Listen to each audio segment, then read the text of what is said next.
Hello, my name is Chernyshov, and this is Eternity Live Forum's interview with speakers who will perform at the forum at 11th of November 2022.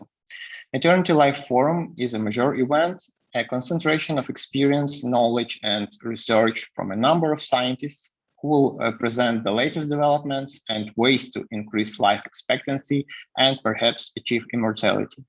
So we are glad to welcome our viewers to an interview with interesting person, great professional, Master of Science, Biohacker, BA anthropologist, Siim Land. Siim, what research are you currently undertaking in life extension? Well, personally, a lot of my, let's say, writing and research that I cover mostly circles around these different kinds of longevity compounds and supplements and drugs that may have like a positive effect on different aspects of health span and longevity. My biggest interest right now is these NAD boosters, and but not only NAD boosters in terms of the supplements such as NMN or negative riboside, but also just different kinds of natural ways to boost NAD, like exercise and fasting and different kinds of protocols to do that, but also more actual drugs or pharmaceuticals like rapamycin and metformin that may have been shown to actually have a lot of positive effects in humans as well as other animals. Mm-hmm. Okay, understood. So how do you think, is there any tangible progress in life extension research already? Well, I mean, at least in human, or not, sorry, in animals like mice and other species, they have been reliably used different compounds and things to extend lifespans. I think rapamycin in mice actually has been shown to extend lifespan up to 60%, which is very, very massive. In humans, there aren't, because in humans it's very difficult to do. Humans live a life longer, and it's also very unethical in some sense to experiment with different drugs and pharmaceuticals on humans or to do twin studies. It's almost impossible. And in humans, yeah, there are only maybe a few, let's say, activities or things that have been proven, or at least in some aspects shown to have a positive effect on the aging process. Maybe 2 years ago, there was this study that shown that hyperbaric oxygen therapy helps to lengthen telomeres, which may have some aspects of anti-aging effects. Obviously, we know that exercise and healthy lifestyle, those things are all things that everyone knows that has a positive effect on longevity. But there aren't specific let's say protocols or ways to measure or assess that yet. And from a diet side, then last year there was one diet protocol, specific diet protocol that emphasized a lot on methyl donor intake. That was shown to reverse biological age based on DNA methylation testing. So these are the ones that we have right now, that in my opinion, that could have some positive effect on, let's see, at least slowing down the aging process. But actually extending life in humans, we don't have any studies to show that, although there are animal studies for different compounds like rapamycin and glycine and even calcium alpha ketoglutarate and different kinds of compounds that in mice and flies extends their lifespan quite a lot. Mm-hmm. Very, very interesting. So which technologies do you consider are the most significant for life extension? Well, probably, everything these natural things like diet, exercise, and maybe different supplements. I don't think they're going to drastically extend human lifespan, because there is probably just a limit to the human body over time. And to actually extend lifespan beyond the natural limit, we would probably need to do some genetic engineering or maybe some organ replacement or those kind of things. Biotechnologies, maybe I don't know, stem cells is interesting, rejuvenation technologies.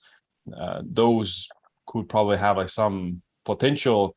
But yeah, if we really want to, let's say, make people live until 150 or something like that, beyond that, then yeah, we probably need to do a lot of these very unnatural things, which would include genetic engineering, yeah, and biotechnologies.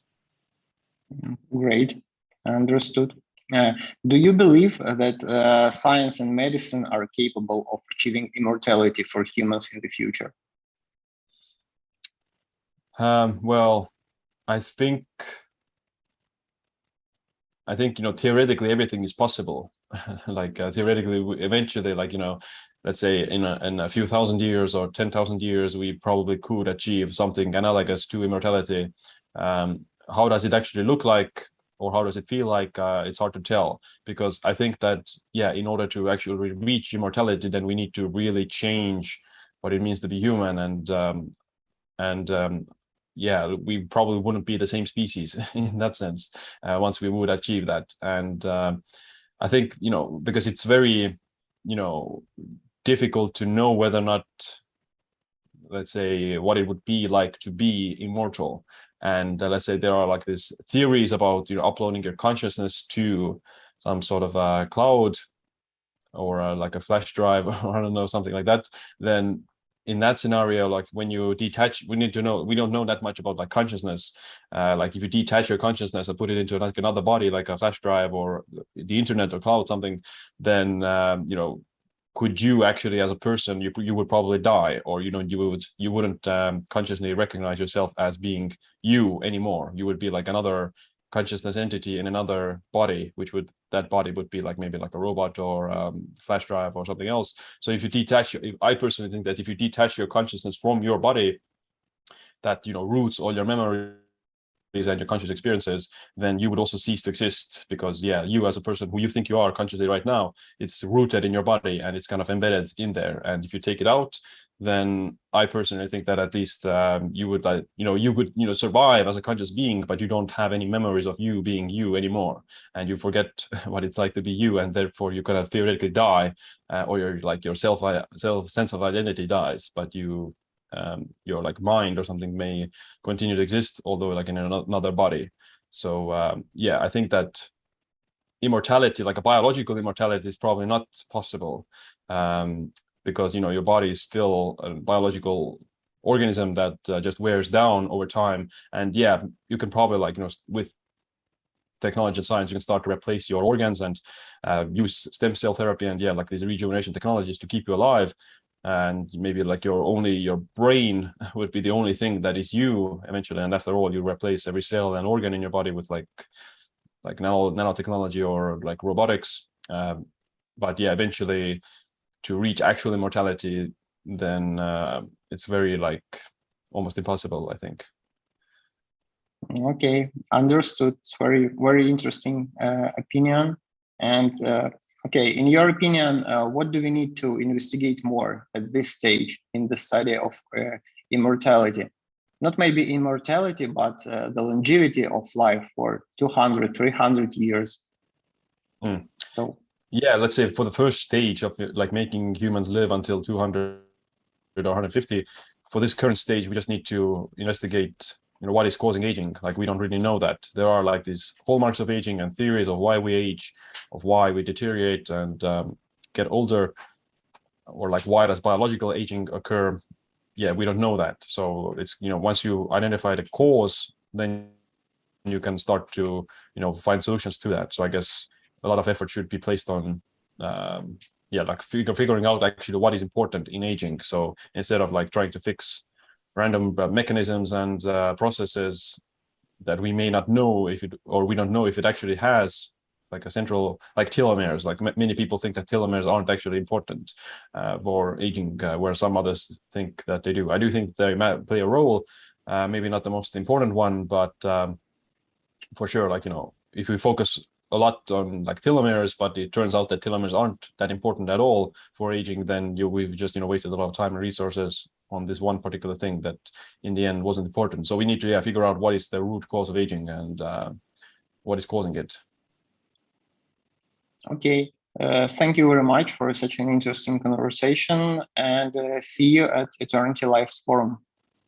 Yeah, my pleasure. It was nice talking with you. Thank you. Thank you so much. Thank you for this conversation.